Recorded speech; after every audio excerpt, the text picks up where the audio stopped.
The king doesn't live at Buckingham Palace. The king has kept Clarence House as his London residence, despite what Buckingham Palace officially say that one day he'll move in when the refurb is complete. He won't. Camilla won't. There's no way William and the family will move in there. It will still be Monarchy HQ. Yeah. It will be the office, the private office. But now the Charles has already started opening up more to the public. That will definitely continue. That's interesting, isn't it? No, we will not see, I'm certain, a monarch living again at Buckingham Palace. Wow, that's a bold statement. You never know. His children might like Buckingham Palace over Clarence House. You're shaking your head. I don't think so. How will Prince William change the monarchy when he becomes king? That is the question that the Times' royal editor, Roya Nikkhah, has been asking those close to the prince. And her article has just gone live at thetimes.com. Roya, thank you for popping in to tell me all about it. My pleasure. I've been frantically sort of scanning it during the news. But I mean, obviously, you submit these things as a journalist, don't you? And then a line gets picked out for the headline. This is what the Times has put on the website. How Prince William will change the monarchy by those close to him. What do you think is sort of the main thing you've learned about that? Well, I mean, in all the conversations I've had for this piece, and it's been a lot of work and a lot of digging around, the main thing I think William is very keen to get out there is that things will change under his reign, and quite significantly.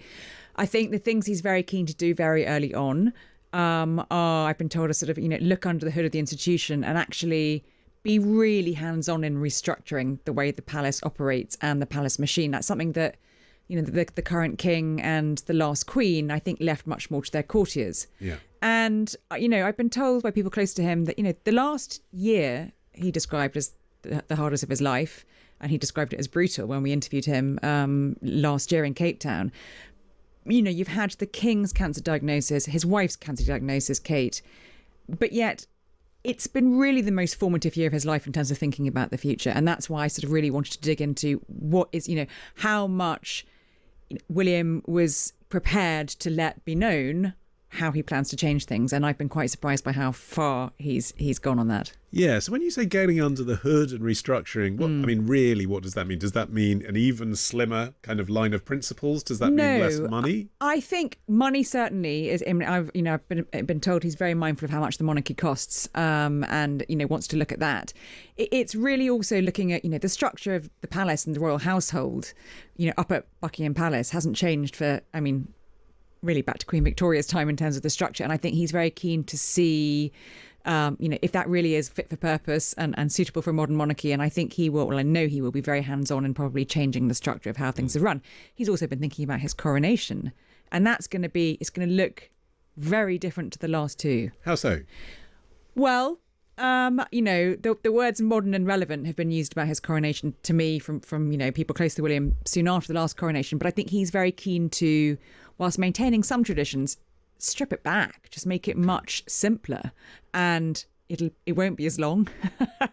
Some people very close to him have said, well, I don't think he should wear the imperial state crown. It looks like something out of Walt Disney. But actually, William, I'm told, hasn't made those decisions yet. I mean, the difficulty is, what are you left with? Because King Charles did exactly this. There's so many crowds. There's so many crowds. But it's just like, Charles's whole thing was, we're going to have a more diverse range of people. Yeah. We're going to make it shorter. We're going to basically make it for television. Yeah. He's done a lot of the modernity stuff. We're going to include my charities. But actually, the end of it is a man being crowned with a massive bejeweled thing and a scepter, by the head of the Church of England. How do you make that not look like a coronation? Well, I think he still wants it to look like a coronation. I think he wants it to look more like his coronation rather than something slightly archaic. And I was at the coronation. I was in the Abbey. I sat through it. I wrote all about it. Yes, Charles trimmed, a couple of hours off his mother's coronation time-wise, but it still felt to me quite otherworldly. And I know quite a lot about the monarchy, and I just don't know how much necessarily people on the street really understood everything that was going on and how modern and relevant it felt to them. I'm not saying it wasn't a joyous national occasion. I think it was, but I think William's very keen to make sure it is suitable for his generation when the time comes. Yeah, filming it for Instagram rather than the BBC, perhaps. I think you can probably do both. Yes. What about Buckingham Palace itself? Because I was just, again, like I say, scanning through your article. There's business in there about whether or not William will continue to live in this very, very old, drafty, expensive building. I've written before, he'll never live in Buckingham Palace. The King doesn't live at Buckingham Palace. The King has kept Clarence House as his London residence, despite what Buckingham Palace officially say that one day he'll move in when the refurb is complete. He won't. Camilla won't. There's no way William and the family will move in there. It will still be Monarchy HQ. Yeah. It will be the office, the private office. But now the Charles has already started opening up more to the public. That will definitely continue. That's interesting, isn't it? No, we will not see, I'm certain, a monarch living again at Buckingham Palace. Wow, that's a bold statement. You never know. His children might like Buckingham Palace over Clarence House. You're shaking your head. I don't think so. Is it to do literally with the standard of the building? Just it's old. It's not even that. It's a huge, whopping great. Yeah. Hundreds of rooms there. I don't think to the King, even now, it feels like home. Clarence House does, and William has never. I just don't. William, A, it wouldn't fit with William's view of a sort of modern monarchy. B, for a young family, they might be. They'll be older. Do they really want to up sticks from their lovely homes in Windsor and Norfolk and go move into this, old building in the middle of London? I don't see it. It's interesting as well with William's age. He's turning 43. Today. Happy birthday, William. Happy birthday, sir. So he's a year younger than me, actually.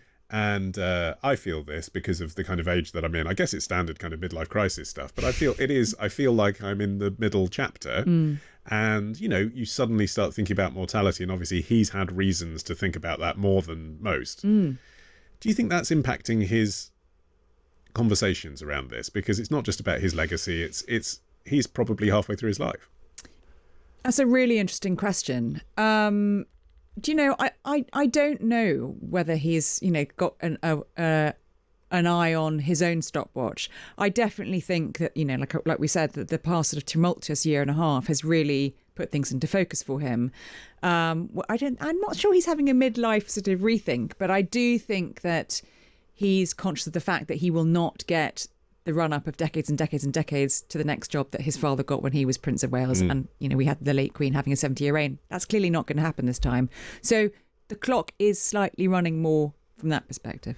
Okay, and finally, just give us your favourite fact from your piece for tomorrow, because it's long. It's thousands of words to read in the Sunday Times, but it's all on the website now. My favourite fact is probably the overriding message of change, change, change is coming to Buckingham Palace. Interesting. Okay, Roya, thank you so much for dropping in. Have you ever been to Glastonbury, by the way? I haven't.